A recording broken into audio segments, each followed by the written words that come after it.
Hi, my name is Vikram Gupta, and welcome to PreSales Collective's Journey to Presales. We will be listening to fascinating stories of SCs that made their journey into solutions engineering as a career. Our goal is to inspire you, because if they can do it, so can you.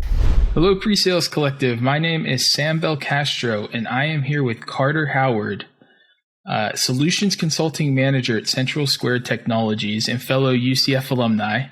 We're here to talk to you today about pre-sales and hopefully to inspire you to check out the role, whether you are a student looking to become a sales engineer right out of college, or if you're mid-career looking to make a career shift.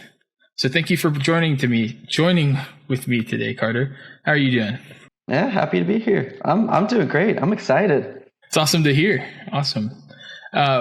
Before we get down to business, I have a question I want to ask you to get to know you a little better. What is something fun that you love to do that you couldn't do in 2020? I'm trying to think through my interests. I'm like, my backyard never closed down for COVID, thank goodness. So I could always play with my kids. But I would say really just getting to spend time with family more freely. There was a period of time where my wife and I, we were expecting our youngest last May, right when all this stuff kind of blew up. And Florida's been relatively open through this whole process. But even then, there was just that summer, it was very strange. It felt like we couldn't interact with the people we love the way that we wanted to. So being able to just be together freely, it has been such a breath of fresh air. I'm so happy to be doing that again. It's great to hear. And luckily you're located in Florida where the weather's always nice. So you have that backyard to hang out in. Oh yeah. And the businesses stay open. You're still able to get out and do stuff. I was talking to Terry yesterday, who's also doing one of these interviews, and he mentioned getting back out to play with his kids. And that's kind of how here in Washington, I've been evaluating the progress of the pandemic. Was that first the playground's open, then more people on the sports fields, and it was so refreshing to see. Oh yeah, absolutely. Thanks for letting us get to know you a little bit more. Yeah, of course. Let's do this. Yeah. So hopping over back into pre-sales. So many people stumble into this career. So tell us your story. How did you enter pre-sales as a profession? Yeah, well, so I graduated from UCF 2017, so not that long ago, and I graduated in mechanical engineering. And it's one of those things where you kind of, people said you're great at math, you like solving problems, go get an engineering degree. But as I'm going through this degree, I'm meeting students that, were designing their own stuff and 3D printing and doing modeling. And I just couldn't get into it. But I loved being technical. I loved talking to people about technical things. I loved, and I was very vibrant, right? I always was leading the groups that I was in, but never really getting, my hands super dirty with, putting the models together. I knew what they were talking about. I knew how to do it. But there's just something in me that was like, I don't know. I want to tell people about what it is that we're doing here, but I'm not really the guy who's going and being the engineer. So my job out of college, I went to work for a company called Mitsubishi Hitachi Power Systems, and I worked in their applications engineering group, which essentially was sales engineering. So I was working with clients that were developing power plant projects, consulting them on performance, consulting them on a scope of equipment and the things that they can include and the Mitsubishi technology value proposition. And then we'd actually negotiate with them and try and bring them to this, to the table to sell. And I was doing that for a while, and it was just it was an arduous process. I don't think it's a shocker that selling turbines is not easy, and buying turbines is not fast. So I thought to myself, like, there's got to be a way where I can be technical, be sales oriented, evangelize the technology of the company, but I got to do it somewhere faster. And so I kind of took my, power plant, land development type of background. And I moved over to kind of a proposals focused role here at CentralSquare, and just suddenly realized that pre-sales was a thing. But what I realized is it's what I've been wanting to do and was doing all along.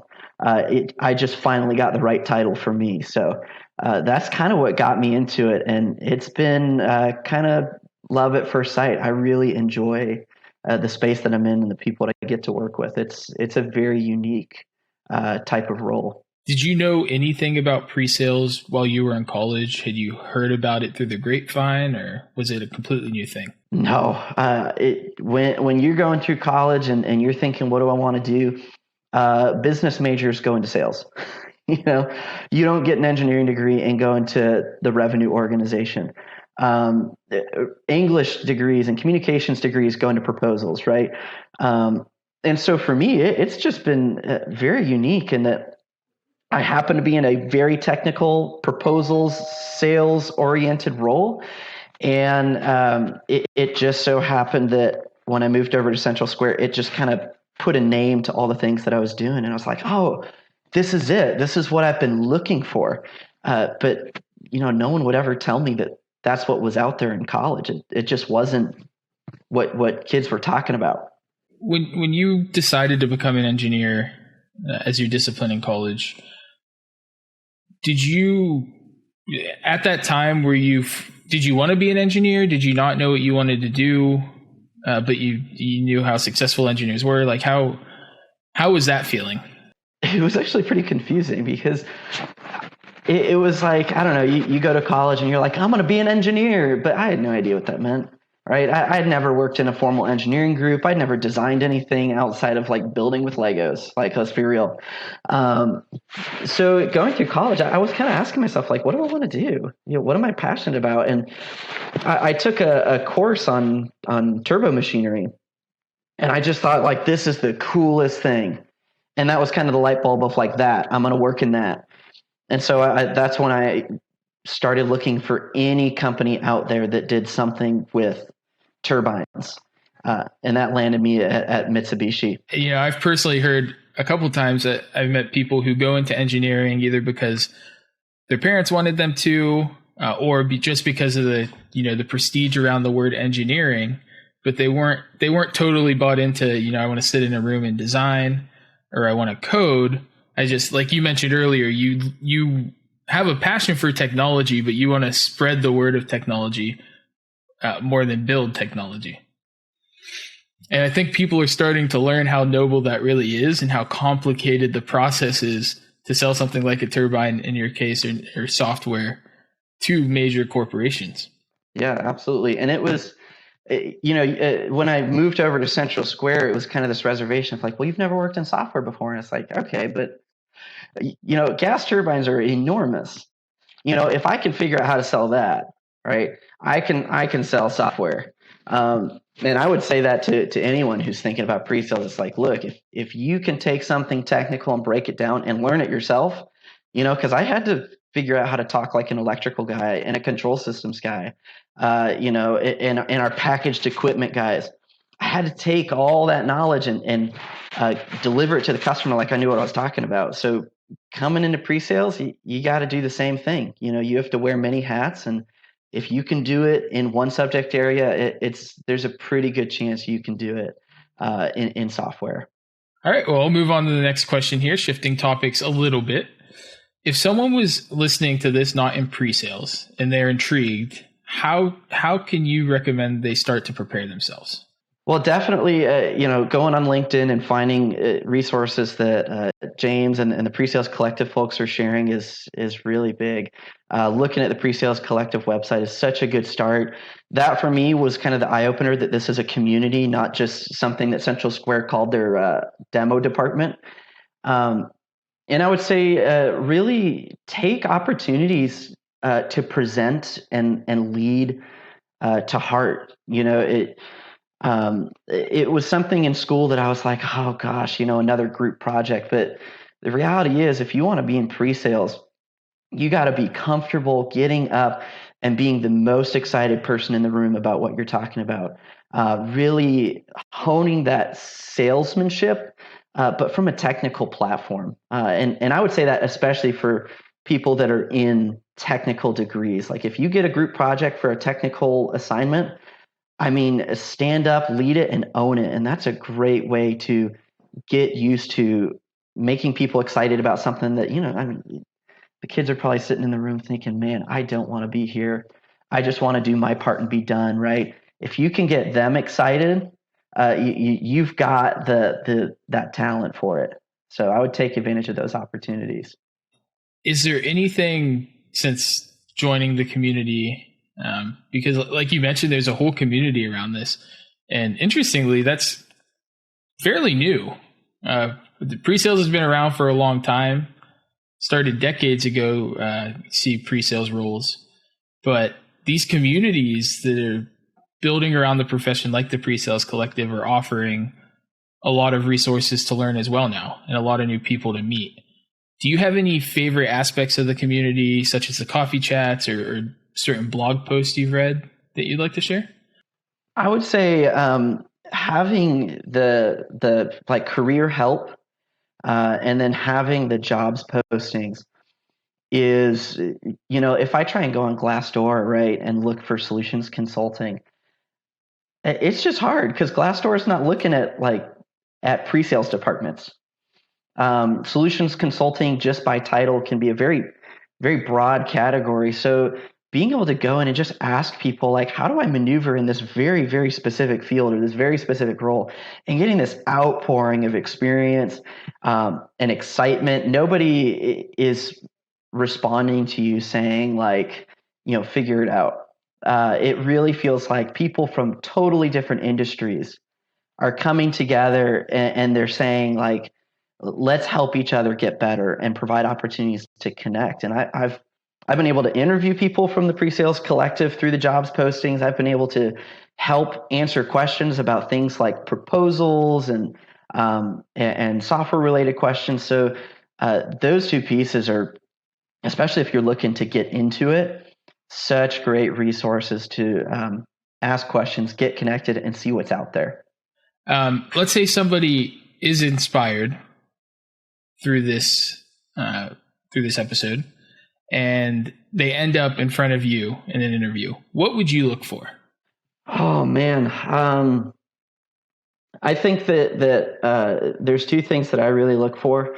One is a willingness to learn. I got off the phone with someone this week actually, and he showed me. He's like, here, I don't have a 4-year degree, but I took these classes, later in my career, and look at all these 4.0s that I got.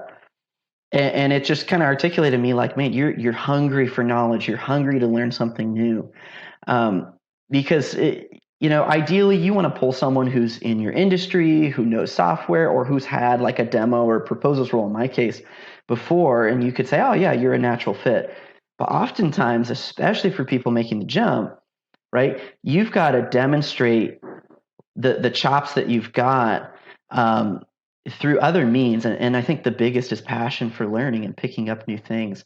And then the second thing I think is personality.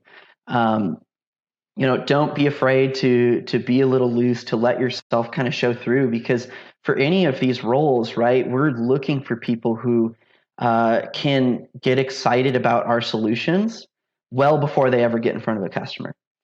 So if I'm talking to someone, it's like, why do you want to work for CentralSquare?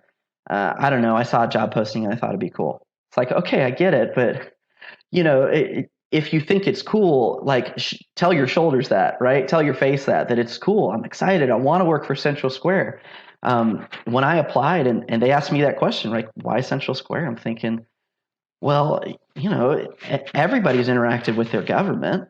Everybody has had to, pay their utility bill, and everybody knows how awful it is working for a government and working with a government that does not embrace technology.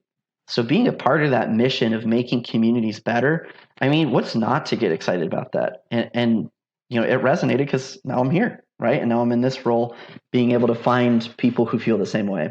But I love what you said about speaking with emotion. I was actually watching a video the other day that was talking about, don't get up and say, oh, this is so cool. To be like, I love this. This is awesome. Project. And I think that is a huge quality of a sales engineer, because you have to get your customer excited. You're in sales, and they need to be excited about what you're showing them, and it follows back to your passion of that technology. Right. Yeah, absolutely. And I'm thinking, like, because when I go into like group projects, even now getting my master's, one of the things that I get kind of like dismayed about is I always think, man, I don't want to do a group project, not because I don't want to do it, but because I know that I'm going to want to lead it. Right. That's just my tendency, is to want to be like, that chief spokesperson, the person who's up front, getting everyone rallied and coming up with the solution and selling the solution. And I'm thinking, man, like, these people don't know me. They're going to think that I'm just like wanting control over things. No, I'm passionate about everything that I do. And I love being up front. I love the opportunity to inspire people and get them excited about something. So I think that's some great advice for anyone watching right now. If there is something you love, especially in the technology space, there's a good chance there's a pre-sales role waiting for you somewhere out there. And it'll bring a lot of joy. Yes, I agree. And it's a diverse field. Some people are like, I can't travel, or I don't want a demo. Pre-sales is diverse. Take a look around and see what you can do. All right. Well, there's one more section of this that I want to address, and these are rapid fire questions. So you don't have to answer fast just for fast sakes, but I'll probably go through a couple of them as we end off the interview here. My first question to you is, what do you wish you knew before you became a pre-sales engineer? I would say you're more capable than you think you are. I kind of went in with a chip on my shoulder, not knowing anything. But kind of like I was saying earlier, if you can learn, right, you can make waves. And now people are saying, man, Carter can deliver, right? I've been able to show that I've got skills, even if I don't have a software background. How do you leverage your strengths daily? For me, it's really about being transparent. Some people will think when they interact with me that I'm just trying to kind of like put on a little bit of a show or show out, but this is just me. Like, I'm an excitable guy. I'm a passionate guy. I'm a very real guy. So interacting with people in that context it's a daily grind for me. That's what makes my success happen, for sure. What is the first thing that you do when you get up in the morning? Get my kids up. No, I really like to take things a little slow. Get up, really think about what I'm going to do for the day.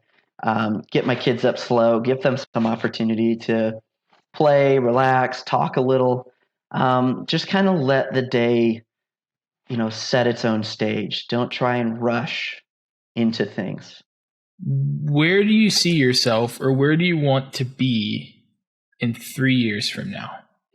I love leadership. I'm a very ambitious guy. So for me, it's really just continuing to move up. So being in like a senior manager or director role, I think is what's going to be next for me, moving pretty quick. Awesome. Well, thank you so much.